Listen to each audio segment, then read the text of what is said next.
Oh man, I'm gonna crouch for a little bit. I'll be moving around and shit. Is that sun on you or are you good? I'm good. All right, so as you guys see, I am in Los Angeles. I'm with a good friend of mine. Like I say, I have a lot of acquaintances and very few friends, especially the older I get. So I met Lindsay Phenix. She is, and chime in on this, she is an actress, stunt woman. Are you still a supermodel or just model now? I'm serious. I don't know how do you break that down. Well, I'm just a model. All right, so she's a model, and then what are your other titles? I'm mainly a ultra runner, so I do usually 100-mile races or anything longer than a marathon, but lots of 100-mile races and longer. And you have also competed in how many Ironmans? Just a couple full Ironman, 2 or 3, I can't remember, but yeah, those are fun just in my past. Okay, so she's also from Houston, Texas native? Kind of, yeah, I grew up there. And so do you consider yourself a transplant here in California now, or how do you view that? I think California is becoming home, but still when I think of home, I still think of Texas where all my family's at. But California is slowly becoming like near and dear to my heart, at least Los Angeles. Okay. Well, as some of you know, I met Lindsay. Gosh, to me, it still seems like... Yesterday? To me, it still seems like 3 to 4 years ago, but in reality now, it's approaching a decade, right? Yeah, that's insane. Yep, so I've talked to Luke, who lives in Minnesota. That's how we met also, but I met Lindsay on a TV show called The Wheel on Discovery Channel, and it's hard to explain because it feels like a weird rite of passage in my mind of where only select few people got to do something difficult mentally and physically that less than 1% of people will probably be able to do. Yeah, especially in our capacity. And even though we all probably would have not meshed or met each other in real life and became friends, that show did bring a portion of us together to keep in contact, which I feel like the rest of our lives in is a little bit of a similarity in the Marines to where there's buddies of mine I won't talk to for a year or two. And then when I see them, they're like family. I stay with them or they stay at my place, or it's just a hard thing to explain unless you've been through that scenario. Is that a good way to put it? Or? Yeah, super good. Yeah, most of us have stayed really close from the wheel, and you know, I've seen this guy, Luke, and Adam a decent amount, and then we all, of course, went to Jamaica -1 and got to see Kat, and yeah, it's just a good group of people. I'm glad that fate brought us together. I mean, literally, we would have never known about each other otherwise. Yep. In normal day life, I don't think it would have happened. No. All right, so once we all met on the show, which was, where were we? Was it Chile? The Andes Mountains. Chile, yeah. Andes Mountains. It was, yeah, suburbs of Chile. From that moment, when you did that, and obviously we could talk about the time where we were in LA for 3 days in a room. We couldn't really leave our room all the way to the end. That could be a 3-hour story. But just from the beginning of the Andes, excuse me. Bless you. Thank you. From the beginning of the Andes all the way to the end.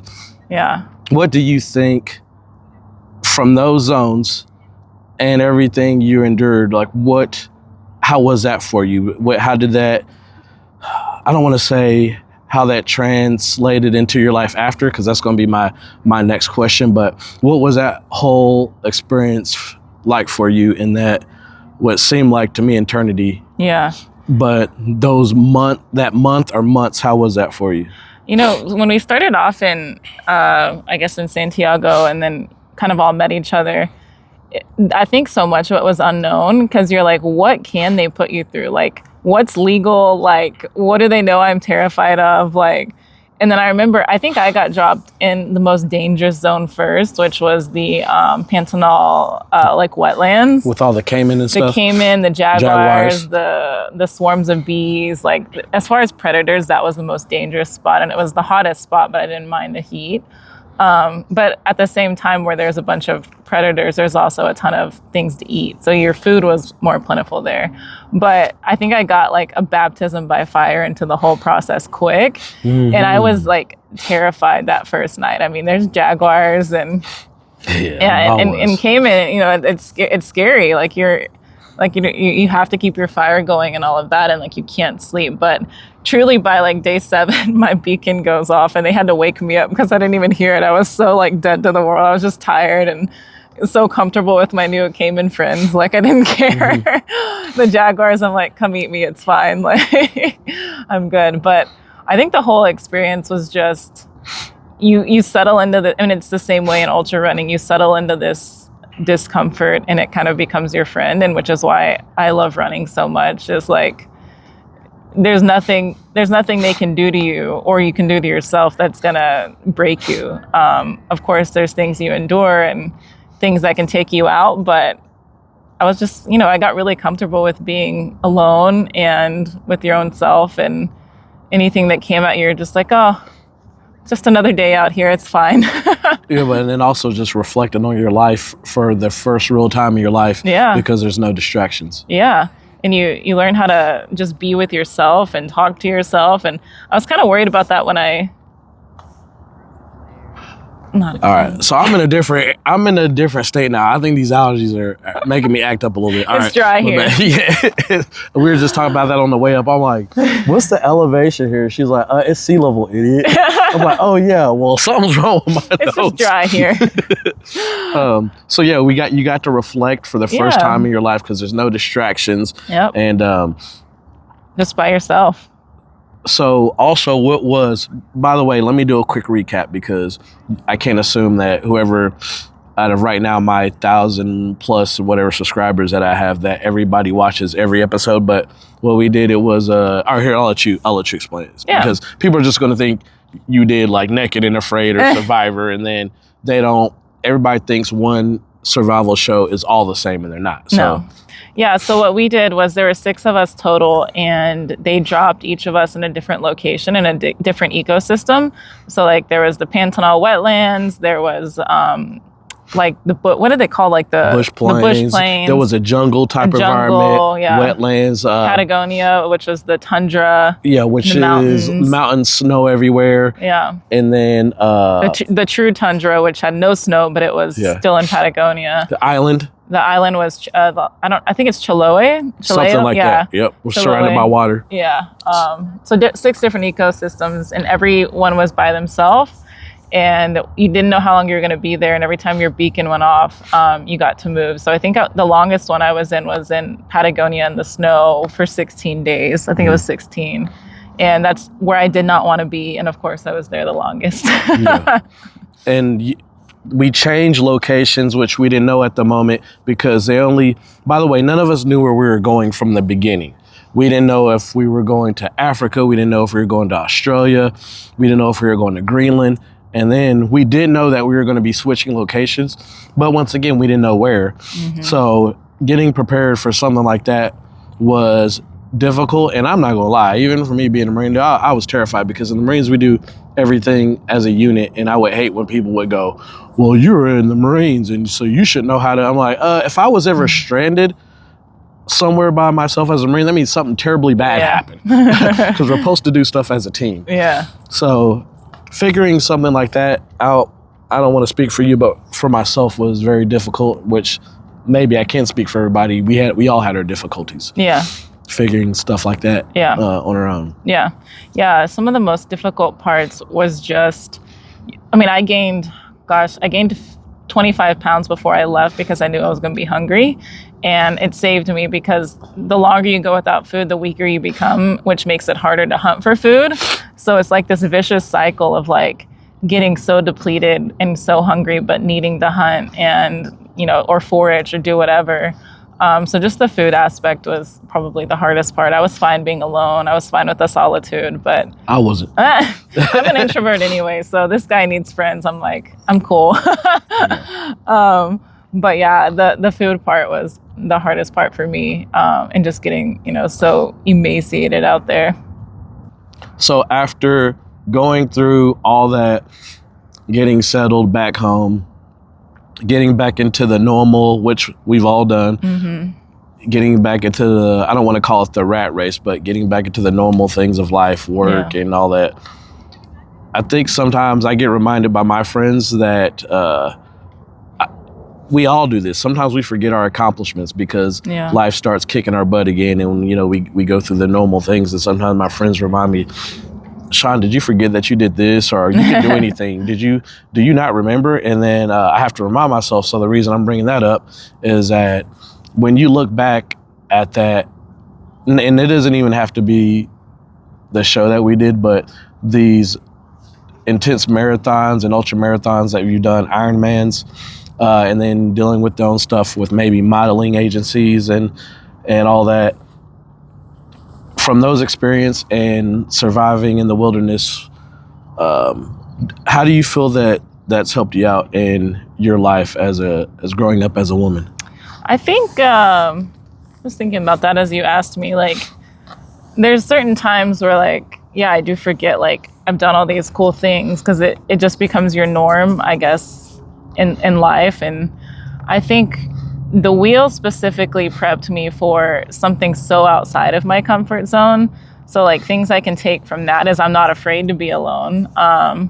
I like the idea that I know that I can survive in anywhere you put me in the world if I needed to, as long as, you add humans to it and it becomes a different game. But if I were all of a sudden stranded in the desert, I would be okay. I know about lots of things. I'm always telling my friends about, like, riparian zones of where to find water and things like that. So I think just on a very basic level, survival has taught me about survival. But as far as, like, even as you were saying, like, my friends always make fun of me because we'll be on a run or something and I see, like, a bug that I don't like and I like freak out and they're like, did you forget that you were like covered in bugs at one point in your life, or like how did you survive?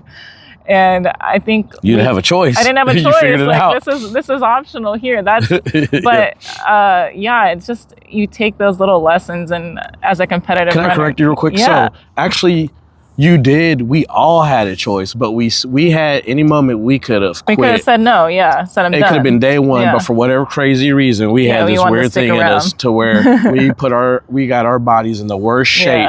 So we technically did have a choice, but because we had this rare opportunity out of beating out all these other contestants, it was like, no, we're going for it. Yeah. So I think, like, I think just survival teaches you that you're tougher than you think you are. And it also kind of teaches you what is important and what you do need and what you don't need. And for you, it might be you needed people. For me, that wasn't so much, but I really came back with, like, the appreciation for just food and nourishing your body in a way that not much of the world has the privilege to do. Like, we're super lucky to be in a country that we can have access to food and clean water and all of these things. But for that moment, like, I didn't. Like, I was the same as these animals drinking from this nasty pond. Like, I wish some of you could actually see this water in person that we were having to drink out of at some point. Straight brown. It was brown. You couldn't even see through it. Not moving. Like, I wouldn't even drink out of it with a filter in normal life. But you got to do what you got to do. Yep. Yeah. All right, so before I ask this last question, this is just a little side note, but why'd you turn away from me? Because I'm pondering as I'm about to make the statement. But like you said, your friends, they go, "How'd you make it? You're scared of that bug, or how'd you even make it?" So I think there's a similarity too that all of us share, is that she's also well traveled. You've been to everywhere. I don't even, she's been to a lot of places around the world.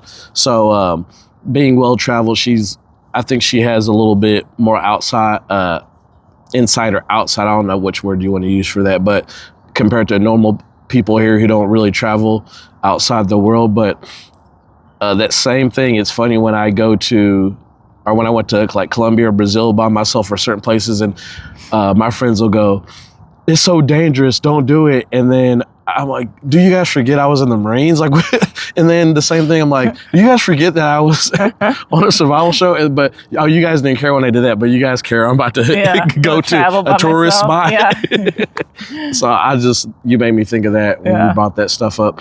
So my last question for you is, all the things that you've achieved, which I'm guilty of too, is that when people remind us of the things we've done, we don't hold on to them that well, because now we're just not so much trying to outdo what we've done, but it's a human thing of what's next. I've done this, what's next? And it can get difficult to do because you want to better yourself. So with everything that you've done, what are you trying to do? Or what are your goals in the next 3 to 5 years? That's a good question. Yeah, I think a lot of us that went out for that show, I think we all suffer from that wonderful thing of just wanting to be better and not like remaining the same. But I also want to just live a really simple life. Like, money doesn't really motivate me. Experiences do. So I get this like intense fulfillment out of running, obviously, and traveling doing it. And to me, there's nothing like it. So I want to continue my running career, and I want to have like myself done, and I've done a lot of the biggest races out there, but I want to keep pushing it, and I want to keep placing well, and I want to really, take that seriously and push my own limits. And outside of that, like, I want to be in a comfortable spot. Like, I live in one of the most difficult cities to survive in. So we were just talking, like, I have so many jobs because you have to out here. It's expensive. But I want to just get to a place where I'm content and, helping other people achieve their running goals. I coach running, so I want to like continue that. And in 3 to 5 years, I hope I'm at a place where I can adventure more, make it out to Indiana, spend more time with my family, and, eventually buy a house somewhere, probably not in California, but, but I don't have these like grandiose dreams. I just want to live comfortably, and I want to keep pushing my own limits, whatever that looks like. And it probably includes running and climbing mountains and doing that sort of thing. And I want to, keep my circle small and really water those friendships that I do have. That's what's up. Yeah. I appreciate you as my friend. So what we're going to do, by the way, thank you. I appreciate you. And so we're up here right now on the... okay, there we go. One more time. We got to get this right. Here. There we go. Look at that. Look how smooth that is. Left me hanging on the snap. So we're on top of... Well, we're about to go to the Hollywood sign. So we're on top... Where are we at? Right. We're on top of... it's just called the Wisdom Tree. I can tell them? Yeah. No, do you not want to? No, I do, yeah. Okay, we're on top of the Wisdom Tree, and there's, in the 70s, there was a massive fire in Griffith Park, and where we're at in Hollywood, and this tree that he's shown behind us was apparently the only tree that made it through.